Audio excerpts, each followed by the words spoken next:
Muchas gracias a ustedes por invitarme, por considerarme digna de estar en ella, me inspira. La verdad es que yo sigo este proyecto desde hace, creo que poquito más de un año, desde la segunda edición, y me parece súper valioso el contenido que tiene, el propósito de visibilizar a las mujeres que nos influyen y que literal, ¿no? Como dice su nombre, nos inspira. El tema del cine es algo que a mí me apasiona mucho. Les cuento que yo estudié historia y pues el tema de mi tesis es justo sobre cine, sobre las documentalistas del CUEC. A lo largo de, digamos, de la carrera me di cuenta que el cine y en general los medios de comunicación pues manejan cierto lenguaje que fomenta y que sigue perpetuando pues estos estereotipos sexistas y machistas.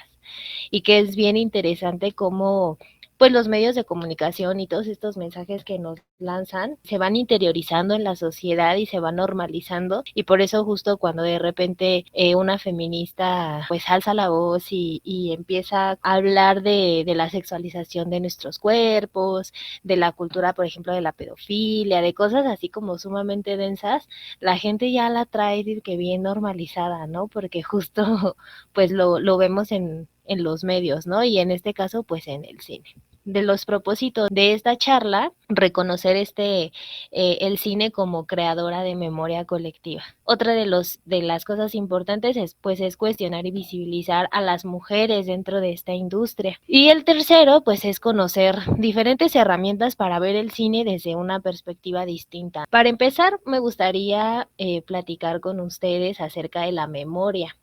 Y es que pues la memoria pues es como algo supernatural en el ser humano, ¿no? Todos somos memoria, todas nosotras somos la suma de todas las acciones y todas las interpretaciones de lo que nos ha pasado. Nuestra manera de conducirnos en el mundo y en la vida pues es el resultado de esa historia que nos hemos contado a nosotras mismas. Yo saqué aquí una cita de Guadalupe Ochoa: la memoria se construye, transforma u olvida. Los rituales y las conmemoraciones necesitan una voz narrativa que recuerde a las viejas generaciones e instruya a las nuevas. ¿Y cómo se vincula esto con el cine? Pues porque a través del cine se puede construir memoria, se encuentra esta voz narrativa que hace que pues las masas recrean esta historia, y básicamente pues el cine es la documentación de las memorias colectivas. También refleja, como dice aquí, refleja las tendencias psicológicas del colectivo. Podemos ir como dividiendo las etapas del cine en ciertas épocas, en ciertos momentos, en países, y a través de la producción de sus películas encontrar y rastrear qué es lo que estaba sucediendo en ese momento, desde políticamente, socialmente, culturalmente, ¿no? Toda película es este retrato de la sociedad, es un fragmento del mundo que le dota de coherencia y lo dota de sentido. Muy a menudo se reproducen las corrientes novidantes de pensamiento donde están inscritas. Y justo por eso pongo como aquí estos ejemplos, ¿no? Los ejemplos de arriba son películas, digamos, internacionales, y las de abajo son películas mexicanas. Por ejemplo, a través de Titanic podemos ver este rollo del sueño americano, la movilidad de clases sociales. Hablando del cine mexicano, pues, por ejemplo, las tres primeras películas que hay, Nosotros los pobres, Los olvidados de Luis Buñuel, y estas películas del Santo, pues también denotan un poco la sociedad mexicana del momento, ¿no? A partir del principios de los 2000 pues se viene como un montón de películas que justo hablan como de historias más particulares, y ya se puede llegar a visualizar un poquito el tema de la denuncia a través de las películas. Es la idea, ¿no? Como que a través de las películas nosotras podemos conocer la historia, podemos rastrear elementos de cierta época, y además también podemos como rastrear estas críticas hacia la sociedad. Y pues de dónde viene este uso del cine como un documento histórico, a partir de la película Octubre 1917, que es una película soviética que se utilizó para hacer promoción política de la Revolución de Octubre allá en Rusia. Tiene un poco de documental porque utilizan tomas que sí están en tiempo real, pues, o sea, sin actores ni nada de eso, pero también tiene mucho de ficción, y justo se utilizaba para legitimar este movimiento de la Revolución de Octubre, y pues para que quedara como un documento para las generaciones venideras. Hablando, por ejemplo, de quién hace cine, ¿no? ¿Para qué se hace cine? ¿Quiénes están dentro de la industria cinematográfica? El empezar a cuestionarnos eso también nos va a ayudar a cuestionarnos quiénes son los que están construyendo estos discursos y por qué los están construyendo de la manera en la que los están construyendo. Es importante saber cuáles son las condiciones de la industria cinematográfica, porque a través de ese análisis, pues nosotras vamos a poder entender el por qué la presencia de las mujeres y la ausencia de las mujeres puede llegar a ser problemática a la hora de analizar el cine desde una perspectiva feminista. Como decía, la palabra representaciones es una de las palabras clave en esta charla. Como lo dice la palabra, es una presentación, es como una recreación de la realidad. Pues bueno, a lo largo de la historia, las películas pues se han hecho mayoritariamente por hombres. Esto se debe a diferentes factores. De los principales factores pues es que el cinematógrafo aparece a finales del siglo XVIII, lo que transcurre en el siglo XIX, es como un protocine, le podríamos llamar así, en el que pues el cine se utilizaba, o más bien el cinematógrafo se utilizaba, pues más que nada para grabar acontecimientos importantes en la política. Y bueno, ahí pues obviamente las mujeres en ese entonces pues estaban de que todavía relegadas pues al trabajo doméstico, los trabajos de maternidad y este tipo de cosas. Y ya después, cuando entramos al siglo XX, que ya se empieza a hacer como este cine comercial, ya no tanto de propaganda, uno de los factores por los cuales las mujeres no entraban tanto a la industria, pues es porque hacer una filmación implica pues estar un largo tiempo fuera de casa, ¿no? Estar trabajando. Y luego otro pues es que todas estas cámaras y todos estos, los focos y todo esto, digamos, los materiales para poder hacer una filmación, pues eran bastante pesados, pero pues más adelante se van convirtiendo en meros estereotipos y pues hoy en la actualidad realmente ese tipo de cosas ya no son ningún impedimento, ¿no? Porque pues ya hasta con un celular puedes grabar una película. A partir del mediados del siglo XX, por ahí cuando se empieza a crear las escuelas de cine, al menos aquí en México, pues las mujeres empiezan a incursionar un poquito más. Sin embargo, es importante que pues nosotras digamos de un 100% de las películas que existen en el mundo, menos de un 30%, y eso ya estoy exagerando, está hecho por mujeres, lo cual quiere decir que el cine pues están construidas desde una visión de los hombres, y pues esto influye a que diferentes estereotipos sexistas y machistas pues se sigan perpetuando. En la diapositiva pues podremos inferir que en la industria pues existe una escasa representación de la mujer hecha por la misma mujer. Es importante pues como cuestionarnos, ¿no? ¿Qué papel jugó la mujer en la industria? Debido a estos estereotipos construidos de la feminidad, tenían como labores muy específicas. ¿Cuál es como el primer rol? Pues ser actriz, porque pues ser actriz no implicaba nada más que pues estar bonita y pues actuar bien, ¿no? Las bambalinas, pues podían ser maquillistas, podrían ser vestuaristas, incluso si tenían cierta preparación, que ya entraban a algo más importante y algo más técnico, como guionistas. Pero aquí también es importante recalcar que como tal ellas no hacían los guiones. Lo que ellas hacían pues era corregir los guiones. Y pues aquí les puse como un listado de pioneras en la cinematografía de Hollywood. Alice Guy Blanchet, que en 1912 fundó los estudios Solex, filmando un total de 150 obras. Germaine Dulac, que es considerada la primera directora feminista al ser militante de este movimiento, por ahí de 1927. Ella incluso pues empezaba a hacer como construcción de personajes distintos, rompiendo como un poquito con esta narrativa de los estereotipos de las mujeres en su momento. La última que les puse aquí es Dorothy Arzner. Ella es quien empieza a construir como de manera un poquito más masiva estos personajes femeninos, un poco más fuera de lo común, ¿no? Como pongo aquí, más inteligentes, reflexivos, un poco apelando a la modernidad. Y pues bueno, hablando de las cineastas mexicanas, hay como cierta participación de ellas, sin embargo, pues tienen como una carrera súper cortita. En primera, pues están las hermanas Dolores y Adriana Elgers. Ellas son como las pioneras en el documentalismo.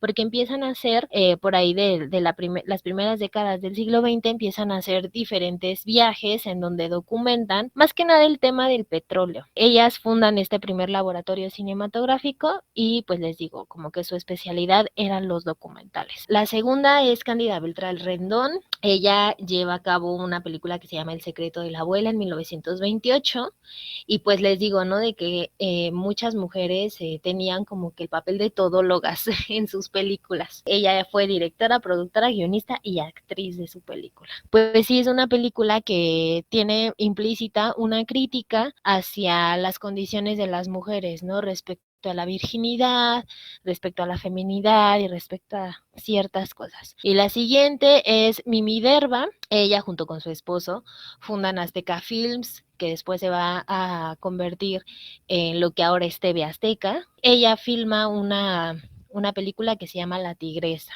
que también es como una película que rompe un poquito como con estos estereotipos de feminidad, ¿no? Ya simplemente el título lo dice, ¿no? ¿Cómo te imaginas a una mujer que es la tigresa? Pues así. Y la última es Adela Sequeiro, que ella filma en 1937 La mujer de nadie. Ella también era actriz y es una de las primeras mujeres en filmar una película sonora. Es importante hacernos esta pregunta, ¿no? ¿Cine de mujeres es igual a cine feminista? Y pues la respuesta es no. Las cineastas mexicanas no se vinculaban tanto con el feminismo, pero durante la segunda ola de feminismo en México y debido a la escolarización de escuelas de cine como el CUEC y el CCC, pues muchas empiezan a bajita la mano como a meter este discurso crítico y emancipatorio en sus participaciones y en sus películas. ¿Y por qué no se vinculaban tanto con el feminismo? Porque el feminismo hace cuenta que era Satán en ese entonces, ¿no? Estamos hablando de la mitad del siglo XX, por ahí de los 60. En ese entonces, pues el feminismo se vinculaba mucho con el socialismo y con el comunismo. Sin embargo, pues haciendo como una lectura de diferentes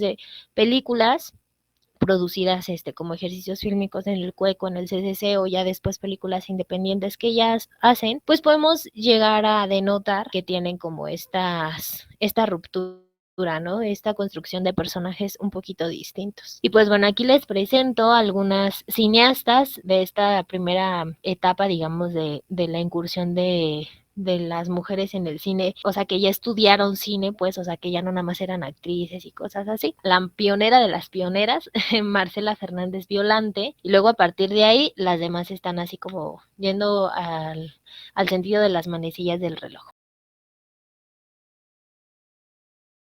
¿Qué es un análisis cinematográfico? Esto pues hablando de la paleta de colores, de los encuadres, de los movimientos de cámara, de la iluminación, y pues a partir como de identificar este lenguaje cinematográfico, podemos darle sentido a lo que nos está diciendo implícitamente y no tan explícitamente. Una de las cosas que plantea en este documental y que a mí me gustaría resaltar principalmente es esta mirada masculina.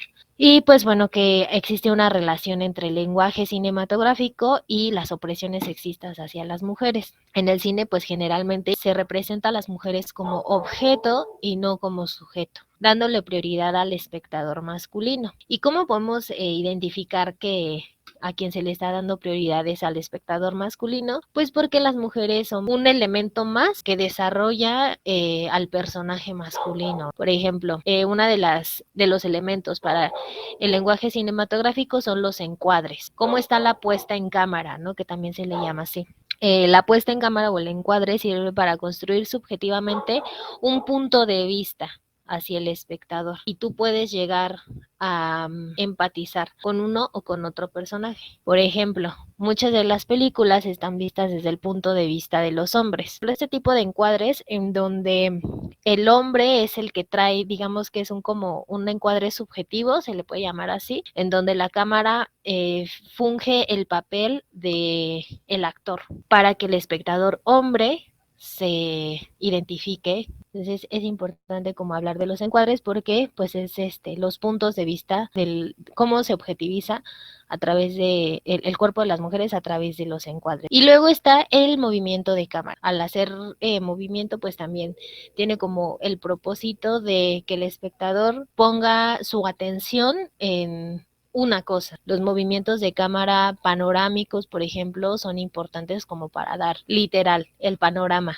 de alguna cosa. El paneo es este recorrido que hace la cámara, por ejemplo, por el cuerpo de las mujeres. El cuerpo se ve fragmentado, por ejemplo, o sea que nada más se hace como que énfasis en ciertas partes de su cuerpo, en las piernas, en el busto. Estos elementos se utilizan, pues como les decía, para cosificar y sexualizar sus cuerpos, fragmentándolos, mientras que en los hombres también se pueden utilizar estos elementos, sin embargo, no en el mismo sentido. En los hombres es como para dar una sensación de fuerza y de poder. Estos paneos que se hacen por el cuerpo de las mujeres, por ejemplo, en el cuerpo de Salma Hayek, en esta escena en donde sale Harley Quinn cambiándose, que se hace un paneo. Y por ejemplo, en los hombres, la cámara lenta se utiliza para demostrar su virilidad. El efecto de cámara lenta se utiliza en una pelea, en escenas de batalla. Otro de los elementos que se utiliza es la iluminación. La iluminación, pues evidentemente es súper importante porque le da como una ambientación a la escena. Se puede usar poca o mucha iluminación dependiendo como de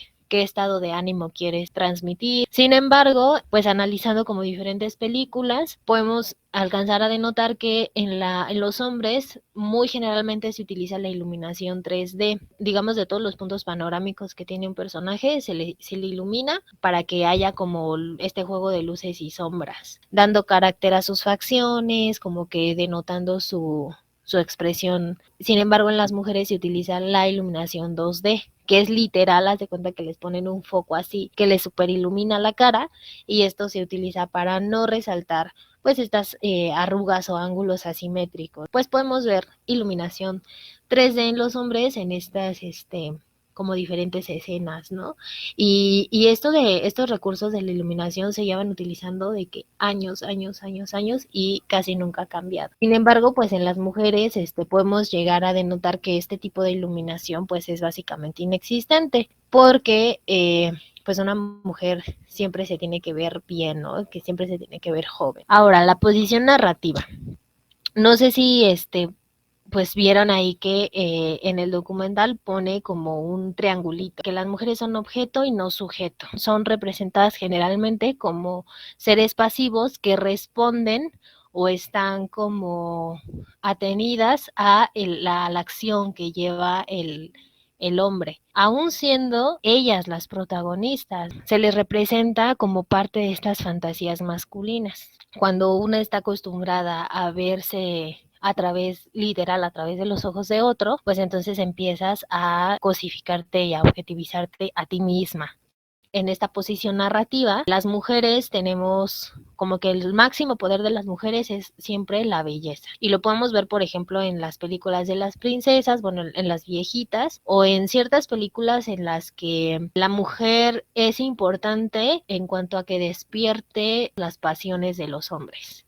Y por ejemplo, aquí pongo algunas imágenes de películas en donde la mujer pues básicamente es así como un ser pasivo, ¿no? La primera imagen de su izquierda, esa iluminación es iluminación 2D, en la que les digo que no se ve absolutamente ninguna facción así como fuerte en la mujer. En la esquina derecha también se ve, ¿no? Como es una mujer objeto y los hombres pues básicamente nada más están viéndola de las piernas para abajo. Y por ejemplo, pues Gatúbela también en esta película de Tim Burton, pues se hace como mucho énfasis en el cuerpo de la mujer. Igual pues en esta escena en donde sale Margot Robbie, que justo habla como de la industria cinematográfica y de cómo el hombre que le está pidiendo que se suba la falda es el director de una película y así de que, a ver, enséñame tus piernas. Pues también está recientemente, que creo que el año pasado o antepasado salió esta película de Cuties, que es disque una crítica a la sexualización de las mujeres, sin embargo, pues utiliza todos estos recursos cinematográficos que al final pues siguen cosificando el cuerpo de las niñas, ¿no? Que es todavía más peligroso. Y bueno, la musicalización. La música implícita en las películas también pues denotan emociones, ¿no? Sirven para poder evocar diferentes situaciones y la música en algunos films se puede detectar que se utilizan de que música suave o música así como que romántica en escenas de abuso o de coerción sexual y que eso también pues es como muy fuerte porque nos da el mensaje de que a través de la violencia o a través de la insistencia de los hombres, pues se puede, o sea, que está como bien. Y pues bueno, ya para cerrar, a mí me gustaría igual hablar y que les dije hace ratito, de que pues literal el cine está, hay que tener como que bien consciente de que el cine es una industria. En hacer las películas es un proceso súper largo, desde tener el guión, desde hacer el casting, desde el hacer la filmación y cosas así. Que el cine está hecho por personas reales, que denotan las ideologías reales de las personas que viven en el mundo.